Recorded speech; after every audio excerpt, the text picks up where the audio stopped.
दोस्तों अभी आप जिस इंसान की फोटो को अपनी स्क्रीन पे देख रहे हो, इसे दुनिया गॉड ऑफ इन्वेस्टमेंट के नाम से जानती है। आज तक स्टॉक मार्केट से जितने पैसे इस आदमी ने कमाए हैं उतने कोई कमा ही नहीं पाया है।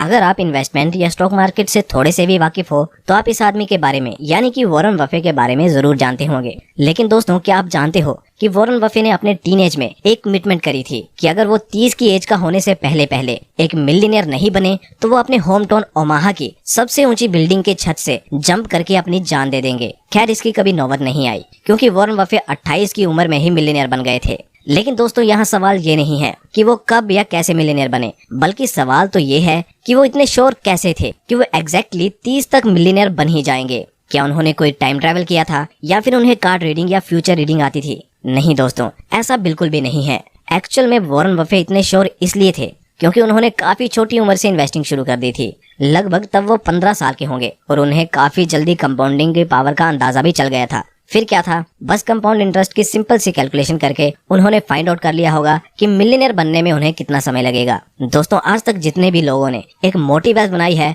वो सभी इस पावर ऑफ कंपाउंडिंग को अच्छे से समझते हैं और इसका यूज अपने फेवर में करके वो आज सक्सेसफुल हुए हैं। लेकिन एक आम इंसान कंपाउंडिंग की पावर को समझता नहीं है और हमेशा यही सोचता है कि पैसा तो सिर्फ अमीर लोग ही कमा सकते हैं, मेरे पास बिजनेस चलाने लायक कैपिटल नहीं है, या फिर सबसे कॉमन मेरी किस्मत में पैसा लिखा ही नहीं है। लेकिन दोस्तों यकीन मानो आपकी किस्मत में पैसा लिखा भी है और आप बिल्कुल कम पैसे से अमीर बन भी सकते हैं, जो कि आप इस वीडियो के खत्म होने तक अच्छे से सीख भी जाओगे और फाइनेंशियली इतने कॉन्फिडेंट बन जाओगे कि वॉरेन बफे के जैसे कमिटमेंट करना आपके लिए भी आम बात हो जाएगी। तो दोस्तों आगे वीडियो में हम एक इमेजिनरी और एक रियल लाइफ एग्जांपल से पावर ऑफ कंपाउंडिंग को समझेंगे, फिर डीपली पावर ऑफ कंपाउंडिंग के कंसेप्ट को समझेंगे और जानेंगे कि कैसे रेट ऑफ इंटरेस्ट का कंपाउंडिंग पर बहुत बड़ा इन्फ्लुएंस होता है, और lastly importance of time in compounding को भी समझेंगे। दोस्तों ये सब हम सिंपल एग्जांपल्स के जरिए समझेंगे जिसे कि एक 12 साल का बच्चा भी आसानी से समझ पाए। तो दोस्तों हमारे इस एफर्ट के लिए वीडियो के लिए एक लाइक तो जरूर बनता है की तरफ और समझते हैं पावर ऑफ कंपाउंडिंग को एक फिक्शनल एग्जाम्पल से।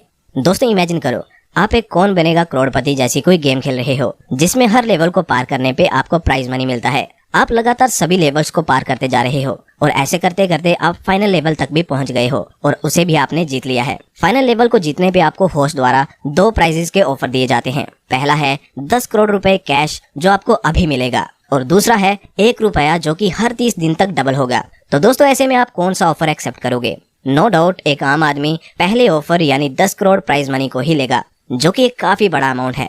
लेकिन दोस्तों अगर आप कंपाउंडिंग की पावर को अच्छे से समझते हो तो आप कभी भी पहला ऑफर चूज नहीं करोगे, बल्कि सेकंड ऑफर के लिए 30 दिन का वेट करना पसंद करोगे, क्योंकि 1 रुपया अगर 30 दिन के लिए डबल होता रहेगा तो 30th डे तक पहुंचने तक 100 करोड़ रुपए से भी ज्यादा का बन जाएगा, विच इज अ ट्रेमेंडस रिटर्न। दोस्तों ये एग्जांपल आपको सिर्फ कंपाउंडिंग की पावर को समझाने के लिए है। रियलिटी में डेली 100% के रेट ऑफ रिटर्न से पैसे का कंपाउंड होना पॉसिबल नहीं है। वैसे आपको अमीर बनने के लिए इतनी रिटर्न्स की जरूरत है भी नहीं। ये एग्जांपल बस कंपाउंडिंग को सिंप्लीफाइड करने के लिए बनाया गया है। वैसे इस एग्जांपल से आप कंपाउंडिंग का एक इंपॉर्टेंट एस्पेक्ट जरूर सीख सकते हो। दोस्तों इस टेबल को देखो, इसमें क्लियरली दिख रहा है कि पहले कुछ दिनों में सिर्फ 2, 4, 8 रुपए ही बढ़े हैं, लेकिन जैसे हम 20वें दिन तक पहुंचते हैं तो ये अमाउंट सीधा बन जाता है 10 लाख रुपए, और अब सिर्फ 5 दिन ही आगे बढ़ने से यानी कि 25वें दिन तक पहुंचने तक ये अमाउंट बन जाता है 3 करोड़ रुपए से थोड़ा सा ज्यादा, और इसके आगे बस 5 और दिन बढ़ने से ये अमाउंट सीधा ही 100 करोड़ रुपए से कुछ ज्यादा का बन जाता है। इनफैक्ट अगर आप 29th और 30th डे को कंपेयर करो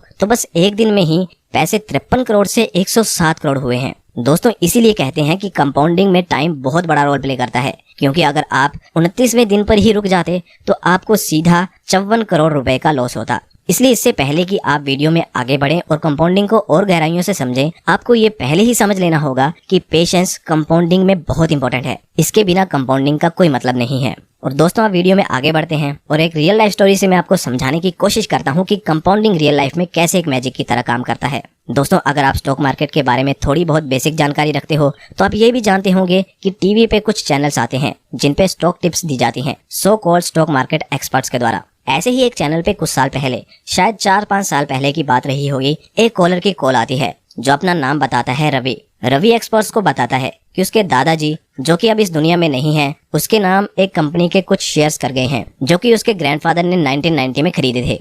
दोस्तों जिस शेयर की वो कॉलर यानी कि रवि बात कर रहा था और जितनी क्वांटिटी में वो शेयर्स उसके पास थे, वो सब सुन के एक्सपर्ट्स भी उसके सामने खुद को गरीब समझने लगे होंगे। रवि के पास MRF के 20,000 शेयर्स थे, जिसकी current value in term of rupees हम देखें तो 130 करोड़ रुपए से भी ज्यादा की है। एमआरएफ कंपनी का एक शेयर 64,000 के आसपास ट्रेड कर रहा है करंटली। रवि के दादा ने जब एमआरएफ के शेयर्स खरीदे थे उस समय यानी कि 1990 में उसके एक शेयर की कीमत 300 रुपयों के आसपास थी और 1990 से 2022 तक अगर हम एमआरएफ के रिटर्न्स को कैलकुलेट करें तो इसके शेयर्स ने इन 32 सालों में कंपाउंड रेट 27 से 28% के रिटर्न दिए हैं, जिसके कारण रवि के दादाजी की इन्वेस्टमेंट 200 गुना की हो गई है। दोस्तों इतनी रिटर्न्स लेना भी हर किसी के बस की बात नहीं होगी, लेकिन एक्चुअली आपको इतनी रिटर्न्स लेने की जरूरत है भी नहीं। अगर आप 15 से 20% के बीच के रिटर्न्स ले पाते हैं अपने 15 से 20 साल के करियर में तो ये भी मोर देन इनफ होगा। और दोस्तों अगर आप स्टॉक इन्वेस्टमेंट की बात करें जो कि इस चैनल पे हम करते हैं तो अच्छे स्टॉक्स के लिए 15 से 20% के रिटर्न देना कोई बड़ी बात नहीं है।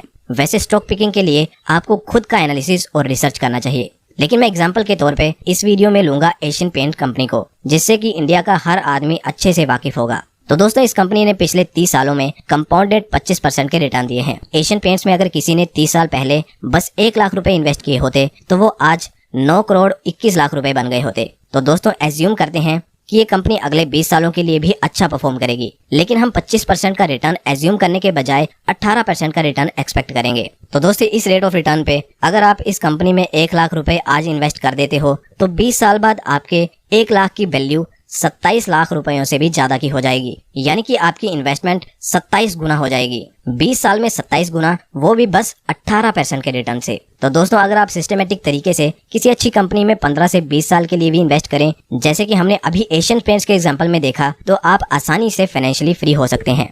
दोस्तों आपने स्कूल में सिंपल इंटरेस्ट और कंपाउंड इंटरेस्ट को पढ़ा तो होगा, लेकिन रियल लाइफ में ये कैसे काम करता है इसे ज्यादातर आम इंसान अनजान होते हैं। कंपाउंड इंटरेस्ट का फॉर्मूला कुछ इस तरीके का होता है जो कि हमें स्कूल में पढ़ाया जाता था, और इस फॉर्मूले को देखें तो ये बहुत कॉम्प्लिकेटेड सा लगता है, जबकि सिंपल इंटरेस्ट का फॉर्मूला एकदम सिंपल होता है। इसीलिए ज्यादातर लोग इस सिंपल इंटरेस्ट के हिसाब से अपनी पूरी जिंदगी के फाइनेंशियल डिसीजन लेते हैं और कंपाउंड इंटरेस्ट का फायदा कभी ले ही नहीं पाते। लेकिन आज मैं आपको एकदम सिंप्लीफाइड तरीके से कंपाउंड इंटरेस्ट को समझाऊंगा। तो दोस्तों इमेजिन करो कि एक तरफ आप हो और एक तरफ आपका दोस्त है विजय। आप दोनों अपने 1 लाख रुपयों को इन्वेस्ट करते हो 16% के इंटरेस्ट रेट पे। तो जब 1 साल बाद आप दोनों के 1 लाख रुपए 16% रिटर्न रेट के हिसाब से 16,000 रुपए अर्न करते हैं, तो आपका दोस्त उन 16,000 रुपयों को विड्रॉ कर लेता है और दोस्तों के साथ पार्टी शार्टी करता है और उन्हें उड़ा देता है। लेकिन आप अपने पैसों को विड्रॉ नहीं करते और उन्हें कंपाउंड होने देते हो।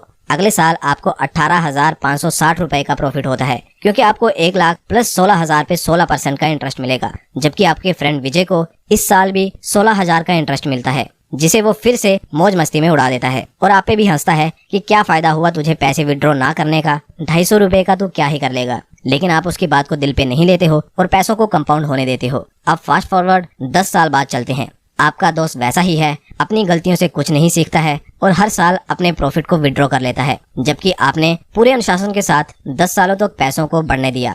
तो अब 10th ईयर में आपको इंटरेस्ट अर्निंग होगी 60,847 रुपए, जबकि आपके दोस्त विजय को वही बस 16,000 रुपए ही मिलेंगे। अब आपका दोस्त विजय आपके रिटर्न देख के बहुत दुखी होता है और अंदर ही अंदर खुद को कोसता है। दोस्तों इसीलिए आइंस्टाइन ने भी कहा था कि कंपाउंडिंग दुनिया का 8th वंडर है, और जो इसे समझता है वो इसे अपने फायदे के लिए इस्तेमाल करता है, और जो नहीं समझता वो विजय की तरह जिंदगी भर पछताता है और इसके प्राइस को पे करता है। दोस्तों आई होप अभी तक आप कंपाउंडिंग कैसे काम करती है इसे आप अच्छे से समझ गए होंगे। लेकिन कंपाउंडिंग को 2 फैक्टर्स बहुत ही ज्यादा अफेक्ट करते हैं, जो है रेट ऑफ कंपाउंडिंग, यानी कि कितने रेट पे आपका पैसा कंपाउंड होगा, और दूसरा है टाइम इन कंपाउंडिंग, यानी कि आप कितने लंबे समय के लिए पैसे को कंपाउंड होने देते हो। और दोस्तों ये वीडियो का सबसे इंपॉर्टेंट पार्ट भी है, जिसे आप किसी भी हाल में मिस ना करें, क्योंकि अगर आप इन दोनों फैक्टर्स को अच्छे से नहीं समझोगे तो कंपाउंडिंग को अपने फेवर में काम करवाना बहुत मुश्किल हो जाएगा। दोस्तों सबसे पहले समझते हैं रेट ऑफ कंपाउंडिंग को। हमने एशियन पेंट्स वाले एग्जांपल में देखा था कि अगर एशियन पेंट्स अगले 20 सालों के लिए 18% के रेट ऑफ इंटरेस्ट पे कंपाउंड होगा तो हमारे 1 लाख रुपए 27 लाख रुपए बन जाएंगे। लेकिन दोस्तों अगर हम इस 18% के रेट ऑफ रिटर्न को बस 1 या 2% ही कम कर देंगे तो आपके एक्चुअल रिटर्न पे बहुत बड़ा असर पड़ेगा, आपका रिटर्न कम हो जाएगा।